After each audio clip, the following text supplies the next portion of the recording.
여보, 나는 이제 솔직하게 말하고 싶어요. 윤미의 목소리가 한 톤 높아졌습니다. 어머니, 이제 세상도 변했는데 씨에게 충성하는 시대는 끝났죠? 저희는 다르게 살 겁니다.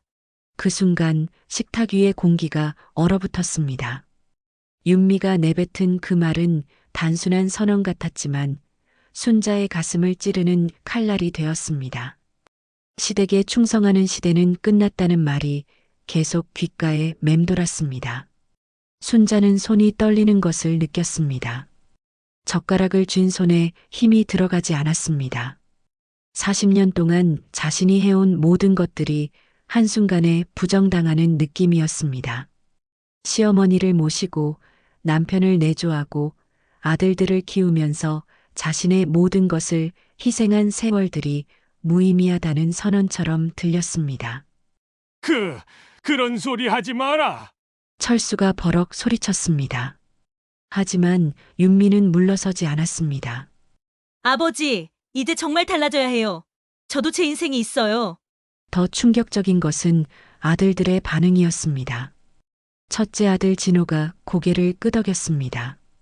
아버지, 윤미 말도 일리가 있어요. 요즘은 정말 많이 달라졌어요. 둘째 아들 진수도 아내 편을 들었습니다. 저희도 좀 더 자유롭게 살고 싶어요. 순자는 젓가락을 내려놓으며 심장이 두근거리는 것을 느꼈습니다. 가슴이 답답하고 숨이 막히는 것 같았습니다. 아들들마저 며느리의 말에 동조하는 모습을 보니 세상이 무너지는 것 같았습니다. 나처럼 살진 않겠단 거지. 순자는 속으로 중얼거렸습니다. 결국 난 실패한 인생이었단 말이구나. 식탁 위의 분위기는 이미 엉망이 되어버렸습니다. 철수는 화가 나서 자리를 박차고 일어났고 며느리들은 당당한 표정으로 앉아 있었습니다. 순자만 혼자서 무너져 내리고 있었습니다. 순자는 천천히 자리에서 일어났습니다. 아무도 그런 순자를 붙들지 않았습니다. 40년 전 처음 이 집에 왔을 때처럼 순자는 다시 혼자가 된 기분이었습니다.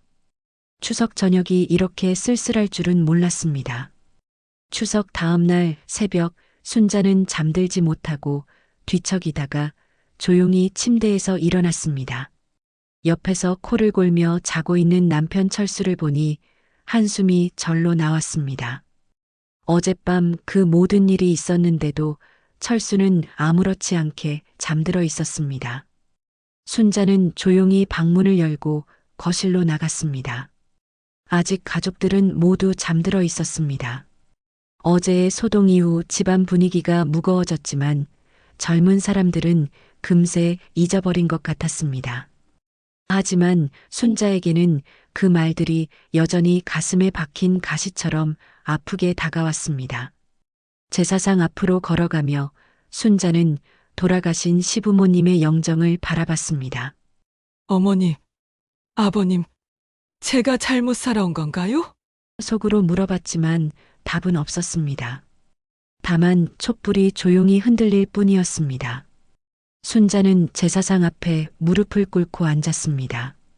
눈물이 주르르 흘러내렸습니다. 40년 동안 참아왔던 서러움과 외로움이 한꺼번에 밀려왔습니다. 어제 윤미가 한 말이 계속 귓가에 맴돌았습니다.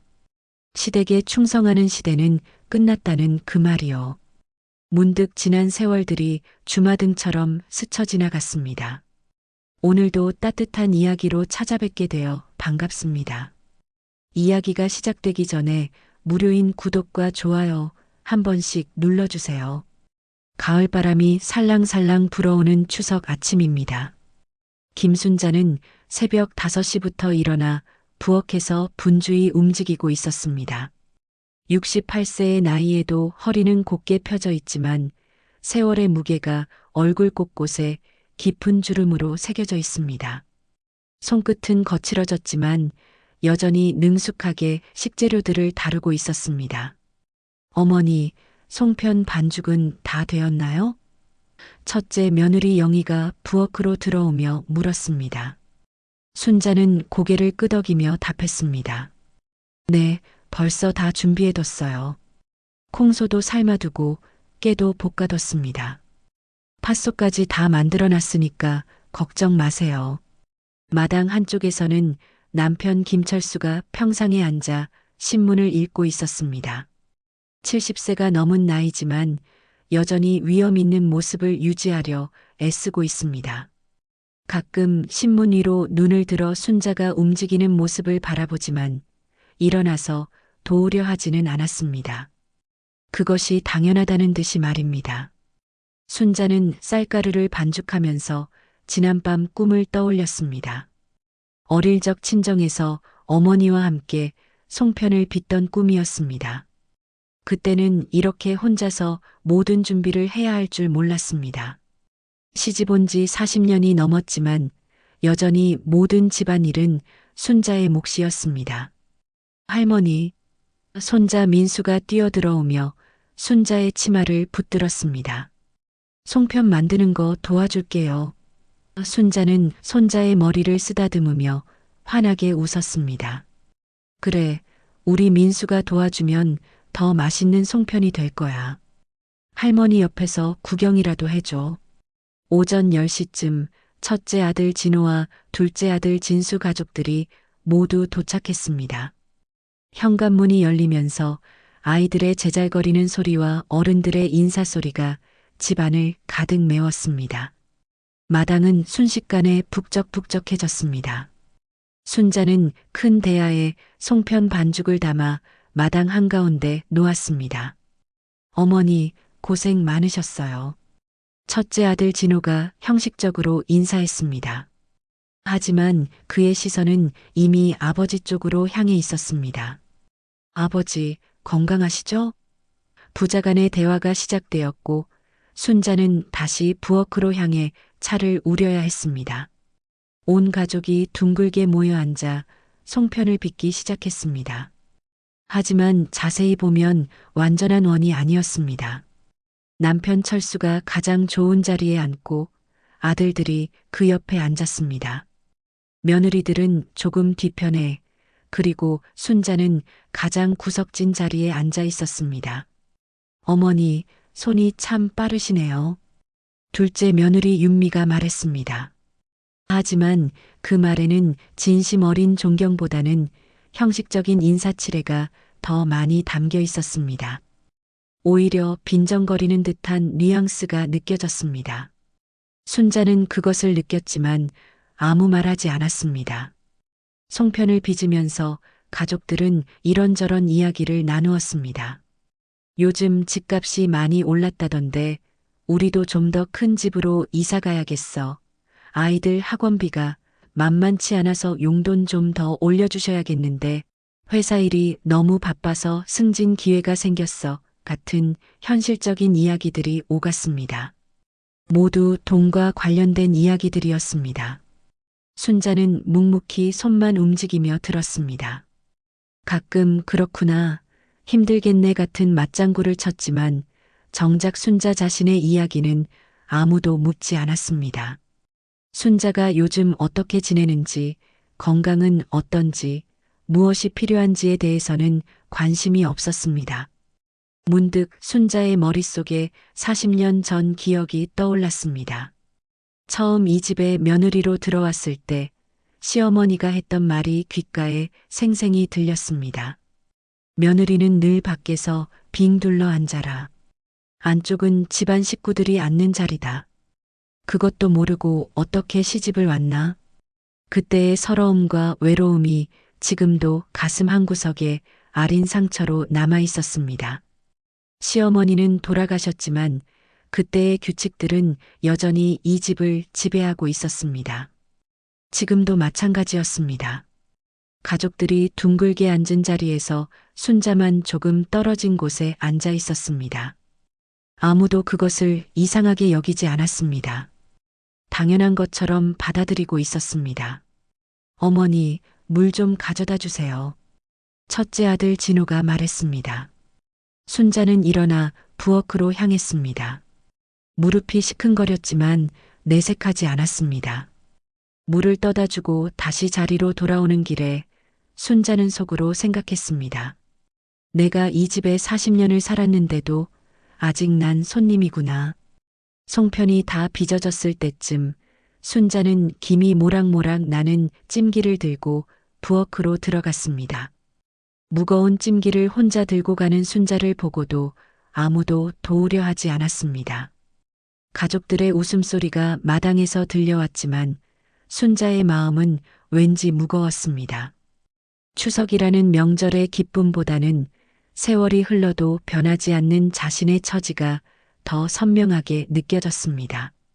부엌에서 혼자 설거지를 하며 순자는 창문 너머로 가족들을 바라봤습니다. 모두들 행복해 보였습니다. 하지만 그 행복 속에 자신의 자리는 없어 보였습니다. 40년 전 그날처럼 여전히 순자는 이 집의 구성원이 아닌 일꾼 같은 존재였습니다. 저녁 무렵 순자가 정성껏 준비한 추석 상차림이 대청마루에 차려졌습니다. 전, 나물, 갈비찜, 송편까지 색깔 맞춤도 완벽했습니다. 온 가족이 둘러앉아 저녁 식사를 시작했습니다. 아이들의 제잘거리는 소리와 어른들의 담소 소리가 집안을 따뜻하게 만들어주고 있었습니다. 어머니가 만드신 음식은 정말 맛있어요. 첫째 며느리 영희가 말했습니다. 하지만 그 말도 습관처럼 나오는 인사치레였습니다. 실제로는 스마트폰을 보며 음식을 대충 넘기고 있었습니다. 요즘 젊은 며느리들은 다들 그랬습니다. 순자는 가족들이 먹는 모습을 바라보며 흐뭇해했습니다. 비록 자신은 구석진 자리에 앉아 있었지만 가족들이 맛있게 먹는 모습만 봐도 보람을 느꼈습니다.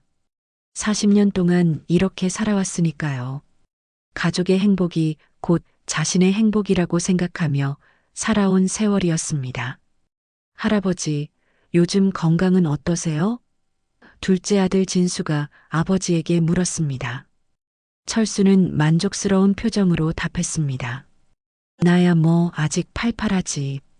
골프도 일주일에 3번은 나가고 있어. 남자들의 대화가 이어졌습니다. 사업 이야기, 골프 이야기, 정치 이야기까지.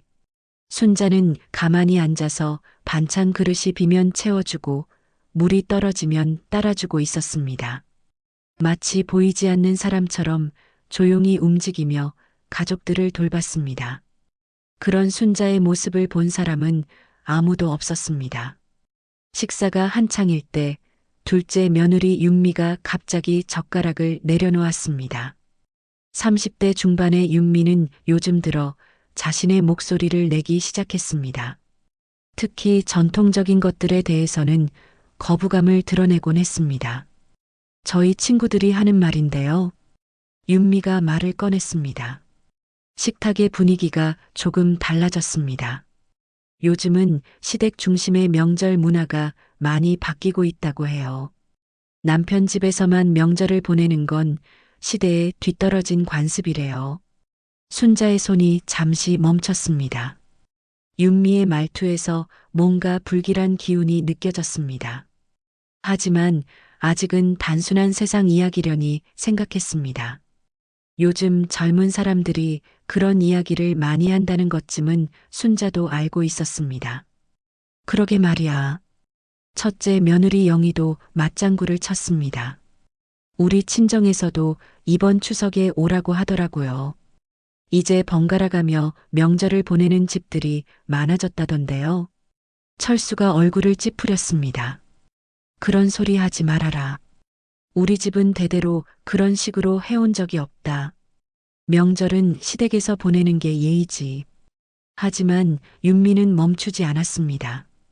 오히려 더 당당해졌습니다. 아버지, 그런데 저희는 좀 다르게 생각해요. 제 부모님도 나이 드셔가시는데 명절 때 얼굴 한번 못 보는 게 맞나요? 순자는 숨을 죽이고 이 대화를 듣고 있었습니다. 마음 한구석이 불안해지기 시작했습니다. 이런 이야기가 나올 때마다 집안 분위기가 어수선해지곤 했습니다. 하지만 이번에는 뭔가 달랐습니다. 윤미의 태도가 예전보다 훨씬 확고해 보였습니다. 윤미야, 그런 말 함부로 하는 게 아니야. 둘째 아들 진수가 아내를 제지하려 했습니다. 하지만 윤미는 이미 결심한 듯 했습니다. 여보, 나는 이제 솔직하게 말하고 싶어요. 윤미의 목소리가 한 톤 높아졌습니다. 어머니, 이제 세상도 변했는데 시댁에 충성하는 시대는 끝났죠. 저희는 다르게 살 겁니다. 그 순간 식탁 위의 공기가 얼어붙었습니다. 윤미가 내뱉은 그 말은 단순한 선언 같았지만 순자의 가슴을 찌르는 칼날이 되었습니다. 시댁에 충성하는 시대는 끝났다는 말이 계속 귓가에 맴돌았습니다. 순자는 손이 떨리는 것을 느꼈습니다. 젓가락을 쥔 손에 힘이 들어가지 않았습니다. 40년 동안 자신이 해온 모든 것들이 한순간에 부정당하는 느낌이었습니다. 시어머니를 모시고 남편을 내조하고 아들들을 키우면서 자신의 모든 것을 희생한 세월들이 무의미하다는 선언처럼 들렸습니다. 그런 소리 하지 마라. 철수가 버럭 소리쳤습니다. 하지만 윤미는 물러서지 않았습니다. 아버지, 이제 정말 달라져야 해요.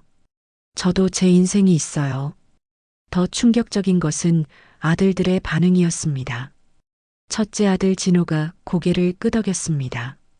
아버지, 윤미 말도 일리가 있어요. 요즘은 정말 많이 달라졌어요. 둘째 아들 진수도 아내 편을 들었습니다. 저희도 좀 더 자유롭게 살고 싶어요. 순자는 젓가락을 내려놓으며 심장이 두근거리는 것을 느꼈습니다. 가슴이 답답하고 숨이 막히는 것 같았습니다. 아들들마저 며느리의 말에 동조하는 모습을 보니 세상이 무너지는 것 같았습니다. 나처럼 살진 않겠단 거지. 순자는 속으로 중얼거렸습니다. 결국 난 실패한 인생이었단 말이구나. 식탁 위의 분위기는 이미 엉망이 되어버렸습니다. 철수는 화가 나서 자리를 박차고 일어났고 며느리들은 당당한 표정으로 앉아 있었습니다. 순자만 혼자서 무너져 내리고 있었습니다. 순자는 천천히 자리에서 일어났습니다. 아무도 그런 순자를 붙들지 않았습니다. 40년 전 처음 이 집에 왔을 때처럼 순자는 다시 혼자가 된 기분이었습니다. 추석 저녁이 이렇게 쓸쓸할 줄은 몰랐습니다. 추석 다음 날 새벽 순자는 잠들지 못하고 뒤척이다가 조용히 침대에서 일어났습니다. 옆에서 코를 골며 자고 있는 남편 철수를 보니 한숨이 절로 나왔습니다.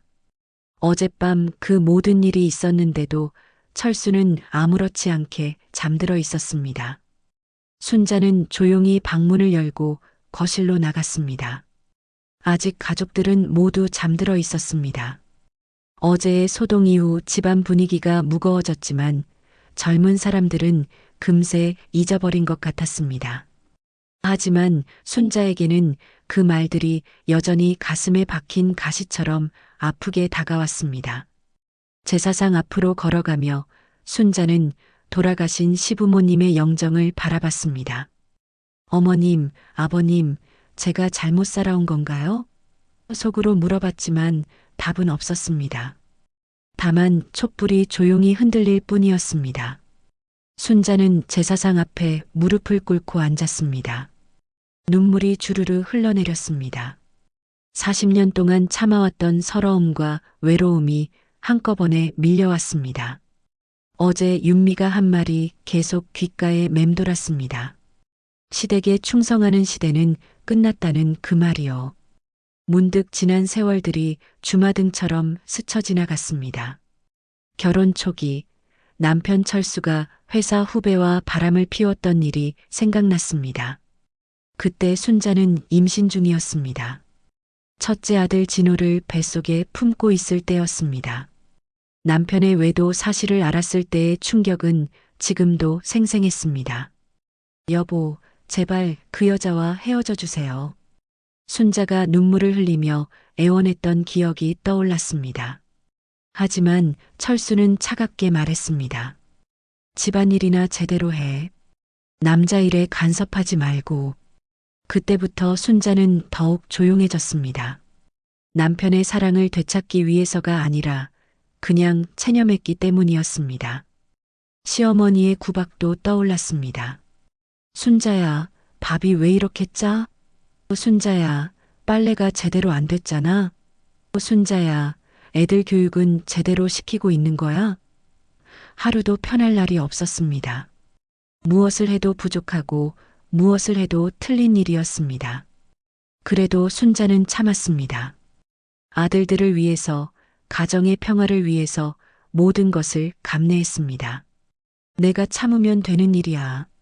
내가 더 잘하면 되는 일이야. 그렇게 자신을 달랬습니다. 아들들이 자라면서도 순자의 처지는 나아지지 않았습니다. 오히려 더 복잡해졌습니다. 며느리들이 들어오면서 집안의 권력 구조가 바뀌기 시작했습니다. 젊은 며느리들은 순자처럼 무조건 참고 희생하지 않았습니다. 자신들의 권리를 당당하게 주장했습니다. 어머니는 정말 대단하세요. 저는 어머니처럼 못 살겠어요. 처음에 며느리들이 했던 말이 이제는 비꼬음으로 들렸습니다. 순자의 삶을 존경한 것이 아니라 어리석다고 여기고 있었던 것입니다. 순자는 일어나서 안방으로 향했습니다. 오래된 장롱 앞에 서서 잠시 망설였습니다. 그리고 장롱 맨 아래 서랍을 열었습니다. 거기에는 아무도 모르는 순자만의 비밀이 숨겨져 있었습니다. 먼지가 쌓인 봉투 하나를 꺼냈습니다. 그 안에는 2가지가 들어 있었습니다. 하나는 오래된 유언장이었고 또 하나는 순자가 젊은 시절에 직접 쓴 편지였습니다. 편지를 펼쳐보니 30년 전 순자의 필체가 나타났습니다. 그때는 지금보다 글씨가 훨씬 또렷했습니다. 편지 내용을 읽어내려가며 순자의 가슴이 뛰기 시작했습니다. 나는 김순자다. 지금은 모든 것을 참고 살고 있지만 언젠가는 달라질 것이다. 언젠가 나를 무시하고 무너뜨린 이들에게 내가 살아있음을 보여주리라. 나는 이 집의 며느리가 아니라 한 명의 인간이다. 젊은 시절의 다짐이 적혀 있었습니다. 그때의 순자는 이렇게 오랫동안 참고 살 생각이 없었습니다. 언젠가는 자신의 목소리를 낼 날이 올 것이라고 믿었습니다. 하지만 세월이 흘러가면서 그 다짐은 잊혀져 갔습니다.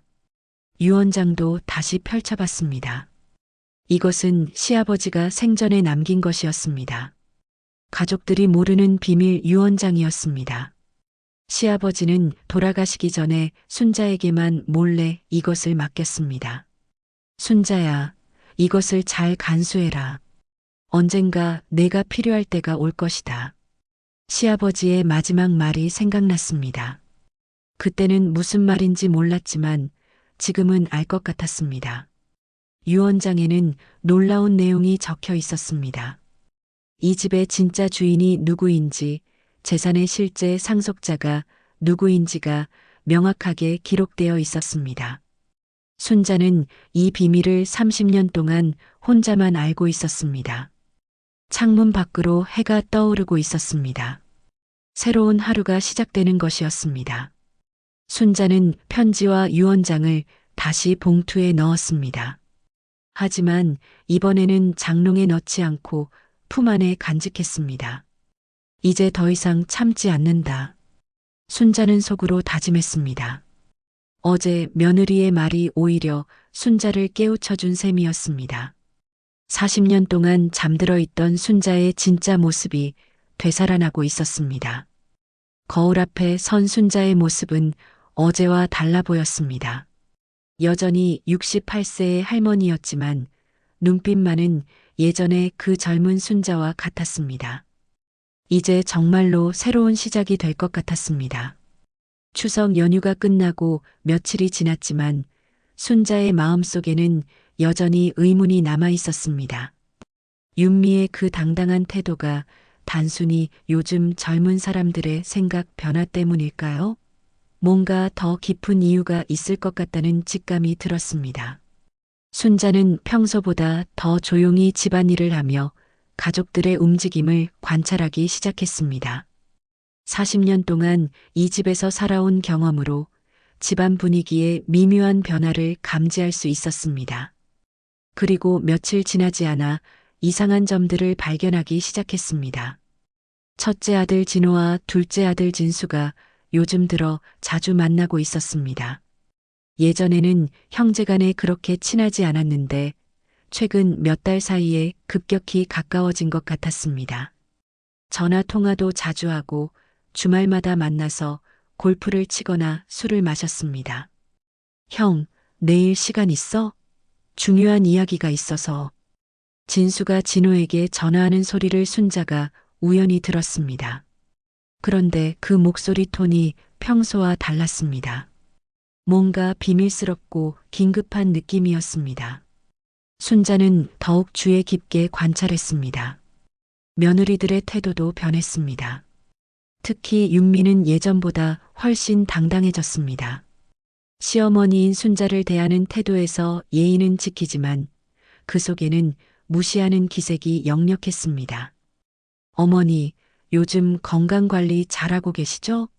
윤미가 물었지만 그 말 속에는 진심 어린 걱정이 아닌 다른 의미가 담겨 있는 것 같았습니다. 마치 나이 드셨으니 이제 뒤로 물러나세요라고 말하는 것 같았습니다. 어느 날 저녁 순자는 설거지를 하다가 거실에서 들려오는 대화를 엿듣게 되었습니다. 진호와 진수 그리고 두 며느리가 모여서 무언가 진지하게 이야기하고 있었습니다.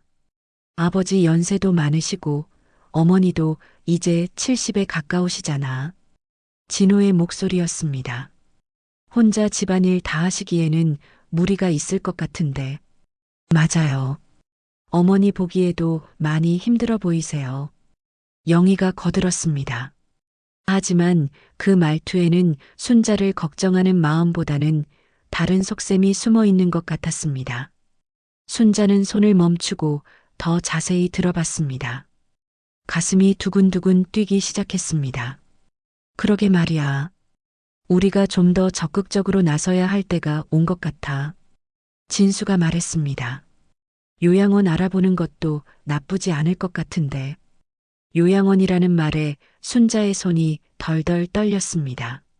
설마 자신을 요양원으로 보내려는 계획을 세우고 있는 것일까요? 하지만 아버지가 반대하실 텐데. 영희가 걱정스럽게 말했습니다. 아버지도 이제 혼자서 어머니 돌보기 힘들어 하세요. 솔직히 말하면 어머니 때문에 아버지도 자유롭게 못 사시잖아요. 윤미의 목소리가 들렸습니다. 순자는 귀를 의심했습니다. 자신이 남편에게 짐이 되고 있다는 말인가요? 40년 동안 헌신하며 살아온 자신이 이제는 부담이 되고 있다는 것인가요? 그리고 솔직히 말해서 진호가 목소리를 낮췄습니다.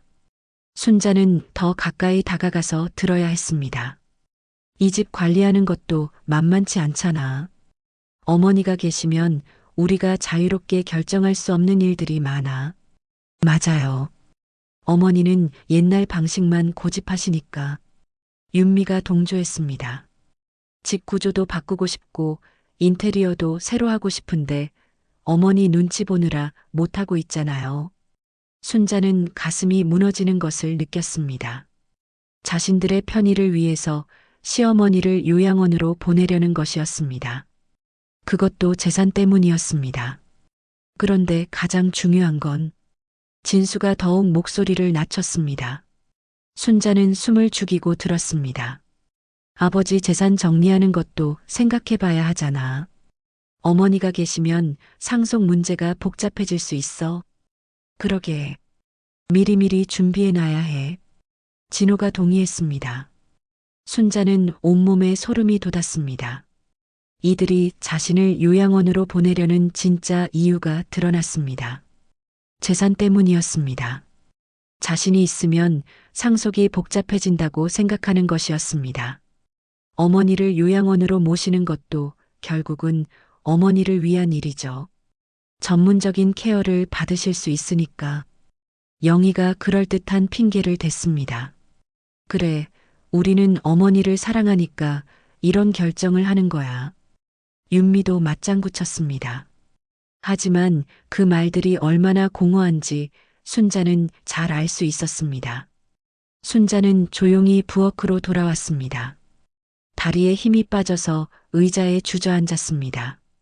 40년 동안 헌신했던 가족들이 자신을 이런 식으로 생각하고 있었다니요. 더구나 재산 때문에 자신을 없애려 하다니요. 그때 순자는 품 안에 간직하고 있던 유언장을 만져봤습니다. 시아버지가 남긴 그 유언장 말입니다. 이들이 모르는 진실이 그 안에 담겨 있었습니다.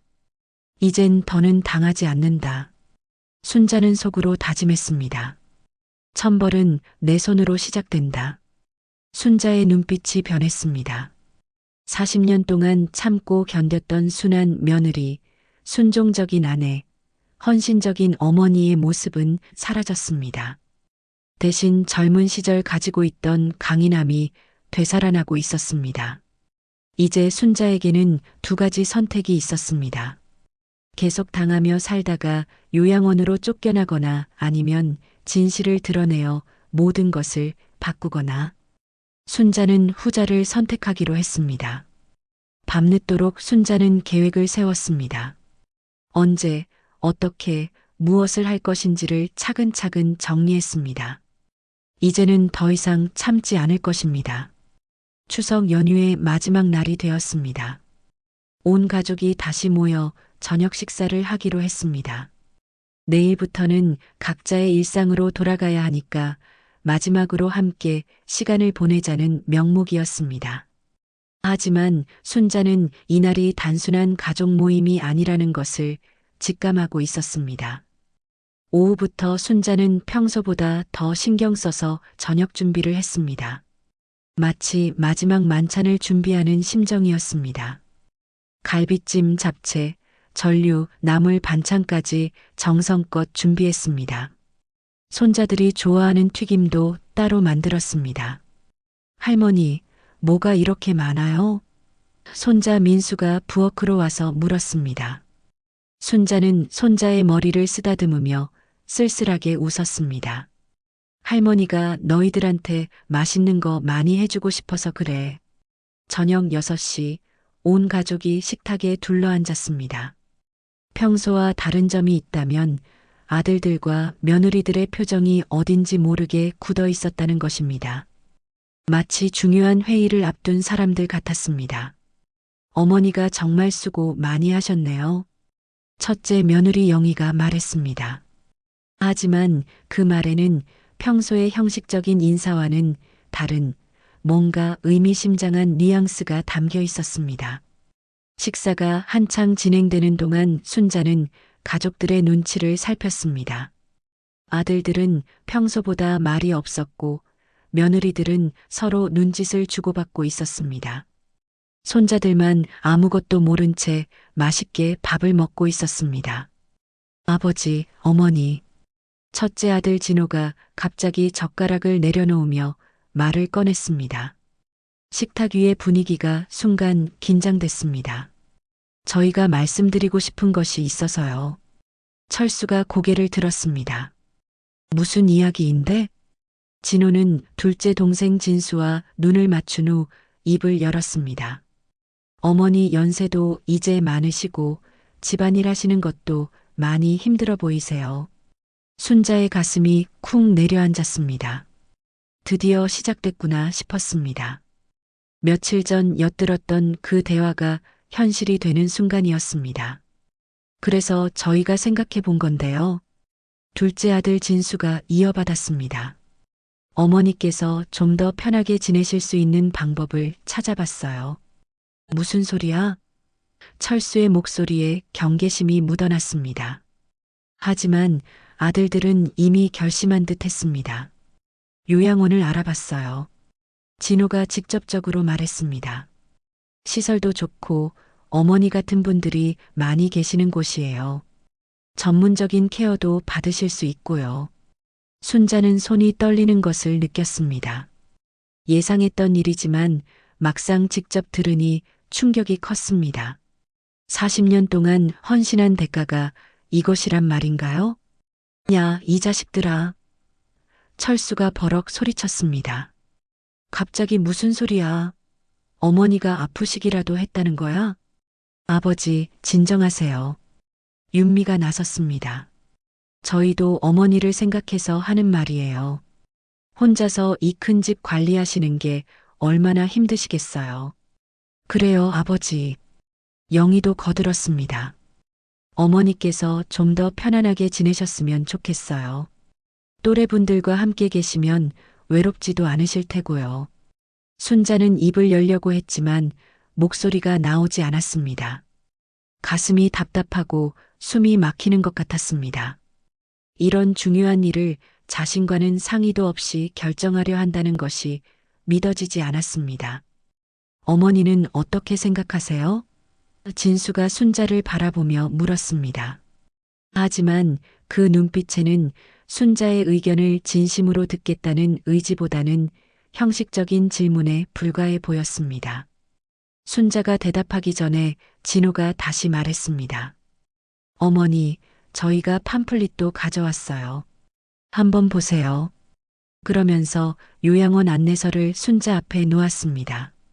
순자는 그 팜플릿을 보며 온몸이 떨렸습니다. 이미 모든 것이 결정된 것 같았습니다. 자신의 의견은 중요하지 않다는 것을 느꼈습니다. 이 자식들이 정말... 철수가 화를 내며 일어섰습니다. 어머니가 뭐가 부족해서 요양원을 가야 한다는 거야. 하지만 아들들은 물러서지 않았습니다. 아버지, 현실적으로 생각해 보세요. 아버지도 연세가 많으시잖아요. 어머니 혼자 돌보시기에는 무리가 있어요. 그리고 윤미가 조심스럽게 말을 이었습니다. 솔직히 말씀드리면 이 집도 너무 크고 관리하기 어려워요. 좀 더 작고 관리하기 쉬운 곳으로 이사하시는 것도 고려해 보셔야 할 것 같은데요. 순자는 깨달았습니다. 이들의 진짜 목적이 무엇인지를. 자신을 요양원으로 보내고 이 집을 정리해서 재산을 나누어 가지려는 것이었습니다. 어머니를 위한다는 명분을 내세우고 있지만 실제로는 자신들의 이익을 위한 계산이었습니다. 철수는 여전히 화를 내고 있었지만 순자는 남편의 눈빛에서 흔들림을 발견했습니다. 혹시 남편도 마음 한구석으로는 이들의 제안을 고려하고 있는 것은 아닐까요? 아버지, 저희가 나쁜 마음으로 하는 말이 아니에요. 진수가 아버지를 달랬습니다. 어머니도 아버지도 좀 더 편하게 지내셨으면 해서 하는 말이에요. 그 순간 순자는 결심했습니다. 더 이상 가만히 앉아서 당할 수는 없었습니다. 품 안에 간직하고 있던 봉투를 만져봤습니다. 시아버지가 남긴 유언장과 자신이 젊은 시절 쓴 편지가 들어있는 그 봉투 말입니다.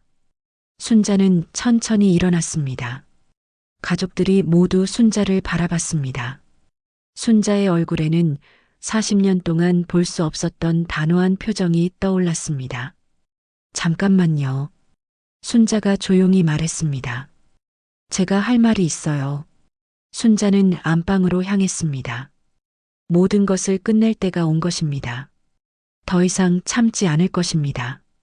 손에 쥔 유언장을 바라보며 순자는 속으로 웃었습니다. 너희는 아직 모른다. 이 집 뿌리가 누구 손에 있는지. 순자가 안방에서 나올 때 손에는 오래된 봉투 하나가 들려 있었습니다. 30년 동안 아무도 모르게 간직해온 그 봉투였습니다. 순자의 얼굴에는 더 이상 주눅들고 위축된 며느리의 모습이 아닌 결연한 의지를 품은 여인의 모습이 떠올라 있었습니다. 가족들은 순자가 무엇을 가져온 것인지 궁금해하며 바라보고 있었습니다. 철수조차도 아내의 달라진 분위기를 느끼고 있었습니다. 40년 동안 살아온 순자의 모습과는 전혀 다른 기운이 흘러나오고 있었습니다. 어머니, 뭘 가져오신 거예요? 첫째 며느리 영희가 조심스럽게 물었습니다. 하지만 순자는 바로 대답하지 않고 천천히 자리에 앉았습니다. 순자는 봉투를 식탁 위에 조심스럽게 놓았습니다. 여러분이 모르는 이야기가 있어요. 순자의 목소리는 평소와 달리 차분하면서도 단호했습니다. 30년 동안 혼자만 알고 있던 이야기입니다. 무슨 이야기요? 둘째 아들 진수가 물었습니다. 하지만 그의 목소리에는 불안감이 섞여 있었습니다. 순자는 봉투에서 2장의 종이를 꺼냈습니다. 하나는 편지였고 다른 하나는 공식적인 문서처럼 보이는 종이었습니다. 먼저 이 편지부터 읽어드릴게요. 순자가 편지를 펼쳤을 때 30년 전의 자신의 필체가 나타났습니다. 그때는 지금보다 글씨가 훨씬 또렷하고 힘이 있었습니다. 나는 김순자다. 지금은 모든 것을 참고 살고 있지만 언젠가는 달라질 것이다.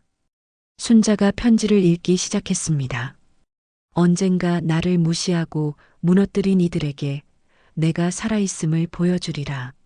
나는 이 집의 며느리가 아니라 한 명의 인간이다. 가족들의 얼굴에 당황한 기색이 떠올랐습니다. 순자가 이런 생각을 가지고 있었다는 것을 처음 알았기 때문입니다. 그리고 언젠가 기회가 온다면 순자가 계속 읽었습니다. 시아버님이 주신 그 비밀을 세상에 드러낼 것이다. 그때까지는 참고 기다리겠다. 철수가 깜짝 놀랐습니다. 아버지가 뭘 주셨다는 거야? 순자는 편지를 내려놓고 다른 종이를 들어 올렸습니다. 이것이 바로 시아버님이 저에게만 맡기신 유언장입니다. 유언장? 진호가 의아하게 물었습니다. 아버지 유언장은 우리가 다 봤잖아요. 아니에요. 순자가 고개를 저었습니다. 여러분이 본 것은 공개용 유언장이었어요. 이것은 시아버님이 저에게만 따로 맡기신 진짜 유언장입니다. 순자가 유언장을 펼치자 시아버지의 필체가 나타났습니다. 가족들은 숨을 죽이고 바라봤습니다. 시아버님께서 돌아가시기 전에 저에게 하신 말씀이 있어요. 순자가 회상했습니다. 순자야, 이 집은 내가 없으면 무너진다. 내가 40년 동안 이 집을 지켜왔다. 그러니 모든 권리는 내게 있다. 철수의 얼굴이 창백해졌습니다. 그런 말씀을 하신 적이 없는데. 여보, 당신은 그때 출장을 가고 없었어요. 순자가 차분히 대답했습니다. 시아버님은 저 혼자 있을 때 이 유언장을 주시면서 말씀하셨어요. 언젠가 필요할 때가 올 테니 잘 간수하라고. 순자가 유언장의 내용을 읽기 시작했습니다. 이 집의 실질적인 주인은 며느리 김순자다. 그동안 이 집안의 모든 것을 책임지고 지켜온 것은 순자였다. 따라서 이 집과 모든 재산의 관리권과 상속권을 순자에게 넘긴다. 가족들이 숨을 헐떡였습니다. 믿을 수 없다는 표정들이었습니다. 더 있어요. 순자가 계속 읽었습니다. 만약 누군가 순자를 이 집에서 내보내려 한다면 그 사람은 이 집과 재산에 대한 모든 권리를 포기하는 것으로 간주한다. 진호와 진수의 얼굴이 흑빛이 되었습니다. 방금 전까지 어머니를 요양원으로 보내려고 했던 자신들의 행동이 얼마나 위험한 것이었는지 깨달았기 때문입니다. 이게 진짜인지 어떻게 알죠? 윤미가 떨리는 목소리로 물었습니다. 확인해 보고 싶으시면 법무사에게 가져가 보세요. 순자가 당당하게 대답했습니다. 이 유언장에는 시아버님의 도장과 서명이 모두 들어 있어요. 그리고 증인 서명도 있습니다. 철수가 유언장을 자세히 들여다봤습니다. 정말로 아버지의 필체와 도장이 찍혀 있었습니다. 그리고 동네 이장과 친척 어른의 증인 서명까지 있었습니다. 이 집 주인이 어머니라고요? 윤미가 경악하며 물었습니다. 그렇습니다. 순자가 고개를 끄덕였습니다. 지난 30년 동안 저는 이 사실을 혼자만 알고 있었어요. 언젠가 필요할 때가 올 것이라고 생각했거든요. 순자는 가족들을 차례로 바라봤습니다. 그리고 오늘 바로 그때가 온 것 같네요. 진수가 고개를 저었습니다. 이건 말이 안 돼요. 아버지가 그런 결정을 하실 리가 없어요. 왜 없겠어요? 순자가 반문했습니다.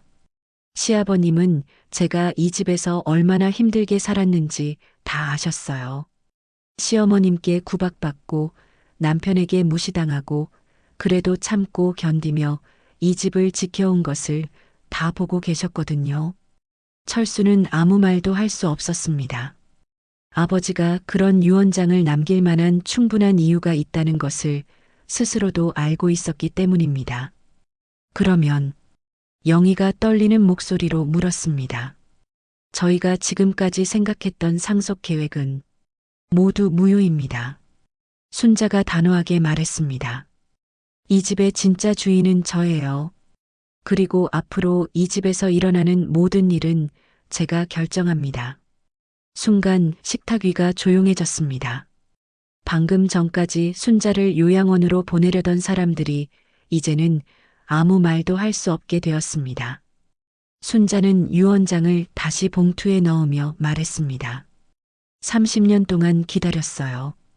이제 그 기다림이 끝났네요. 식탁 위에 흐르는 정적을 깬 것은 첫째 아들 진호였습니다. 그는 벌떡 일어나며 목소리를 높였습니다. 이건 말이 안 됩니다. 할아버지가 그런 유언장을 남기실 리가 없어요. 그래요. 윤미도 맞장구 쳤습니다. 이건 가짜예요. 어머니가 혼자 만든 거죠? 그녀의 목소리에는 절망과 분노가 섞여 있었습니다. 순자는 침착하게 두 사람을 바라봤습니다. 예상했던 반응이었습니다. 가짜라고 생각하세요? 당연히 가짜죠. 진호가 소리쳤습니다. 할아버지가 우리에게는 한마디도 안 하시고 어머니에게만 그런 유언장을 남기실 리가 없어요. 둘째 아들 진수도 형을 따라 일어났습니다. 형 말이 맞아요. 이상해요. 왜 우리는 모르는 유언장이 따로 있어요? 순자가 고개를 저었습니다. 여러분이 모르는 게 당연하죠. 여러분은 그동안 이 집에 관심이 없었으니까요. 무슨 소리예요? 윤미가 발끈했습니다. 우리가 언제 관심이 없었다고 그래요? 진짜로 관심이 있었다면 순자가 천천히 말했습니다. 제가 얼마나 힘들게 살고 있는지 알았을 거예요. 시어머니께 구박받을 때, 남편이 바람필 때, 혼자서 모든 집안일을 감당할 때, 그 어느 때도 여러분은 저를 도와주지 않았어요. 철수가 고개를 숙였습니다. 아내의 말이 사실이었기 때문입니다. 시아버님만은 달랐어요. 순자가 계속 말했습니다. 시아버님은 제가 얼마나 애쓰고 있는지 지켜보고 계셨거든요. 그렇다고 해도 진호가 목소리를 낮췄습니다. 이 유언장이 법적으로 유효한지 의심스러워요. 그때 현관문이 열리는 소리가 들렸습니다. 순자가 미리 연락해둔 사람들이 도착한 것이었습니다.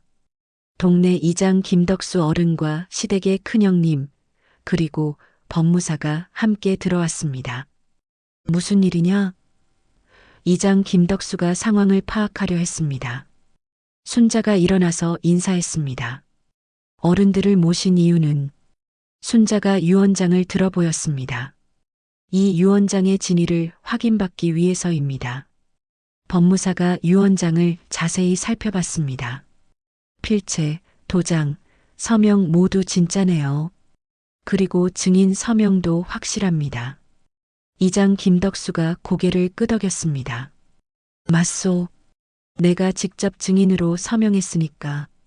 김씨 할아버지가 돌아가시기 전에 순자한테 이 집 다 맡긴다고 하시더라고. 시댁 큰형님도 증언했습니다. 아버지가 평소에 말씀하시길 순자 없으면 이 집이 무너진다고 하셨어. 그래서 모든 것을 순자에게 맡긴다고 하신 거지. 진호와 윤미의 얼굴이 창백해졌습니다. 더 이상 부정할 수 없는 상황이 되었습니다.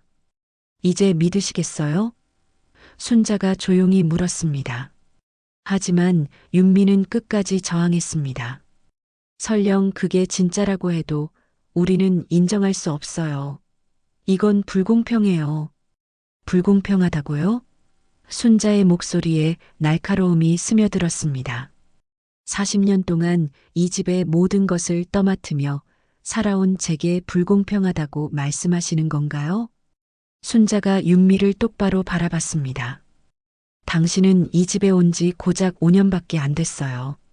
그런데 벌써 시어머니를 요양원으로 보내려 하고 집을 팔아서 재산을 나누려고 했죠? 윤미가 할 말을 잃었습니다.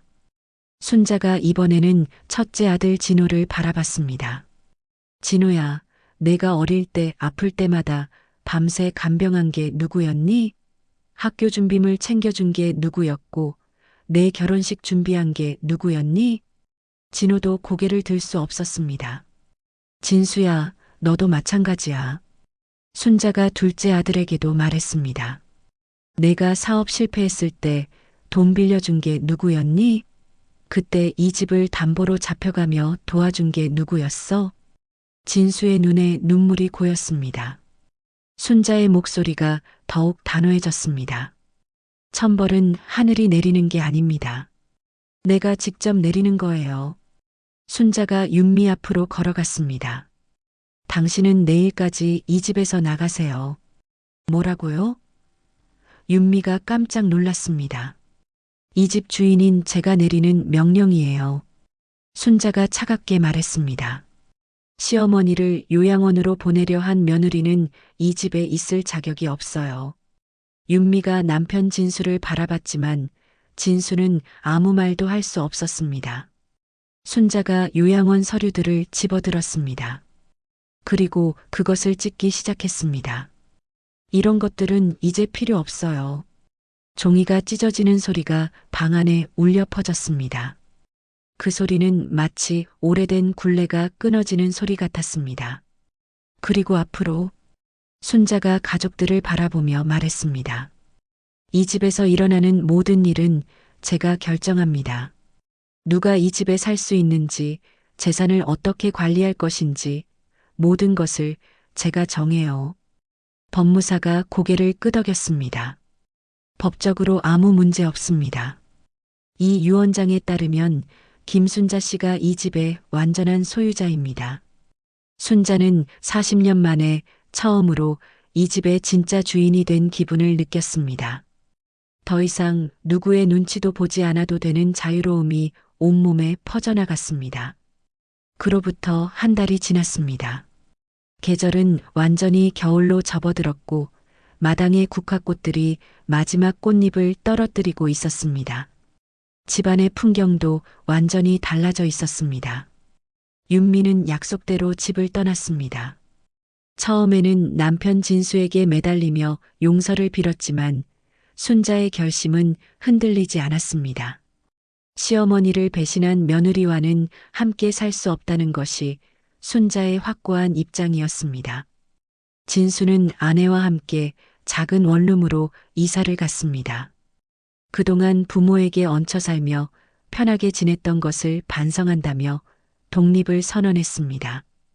비록 경제적으로는 힘들어졌지만 오히려 부부 관계가 나아졌다는 소식을 전해왔습니다. 첫째 아들 진호와 며느리 영희는 여전히 이 집에서 살고 있었습니다. 하지만 예전과는 모든 것이 달랐습니다. 이제는 순자가 집안의 모든 것을 결정했고 며느리 영희는 시어머니의 눈치를 보며 조심스럽게 행동했습니다. 어머니, 저녁 준비 도와드릴까요? 영희가 부엌으로 와서 물었습니다. 예전의 형식적인 인사와는 달리 이제는 진심이 담긴 목소리였습니다. 괜찮아요. 혼자 하는 게 편해요. 순자가 대답했습니다. 하지만 그 말투에는 예전의 서러움이나 외로움이 담겨 있지 않았습니다. 오히려 당당함과 여유가 느껴졌습니다. 남편 철수와의 관계도 변했습니다. 처음에는 아내의 돌변에 당황했지만 시간이 지나면서 순자를 새로운 시각으로 보기 시작했습니다. 40년 동안 함께 살면서도 몰랐던 아내의 강인함을 발견한 것입니다. 여보, 오늘 골프 갈 텐데 괜찮소? 철수가 조심스럽게 물었습니다. 예전에는 당연한 권리처럼 여겼던 것들을 이제는 아내의 허락을 구하게 되었습니다. 네, 다녀오세요. 순자가 담담하게 대답했습니다. 저는 오늘 동네 부녀회 모임이 있어요. 순자는 이제 동네에서도 다른 대접을 받고 있었습니다. 자신의 집을 되찾았다는 소문이 퍼지면서 사람들이 순자를 보는 눈이 달라졌습니다. 더 이상 불쌍한 며느리가 아니라 당당한 집주인으로 인정받게 된 것입니다. 순자 씨, 정말 대단해요. 동네 부녀회장 박순이가 말했습니다. 40년 동안 참고 살다가 마침내 자신의 권리를 찾았으니까요. 저도 처음에는 무서웠어요. 순자가 솔직하게 말했습니다.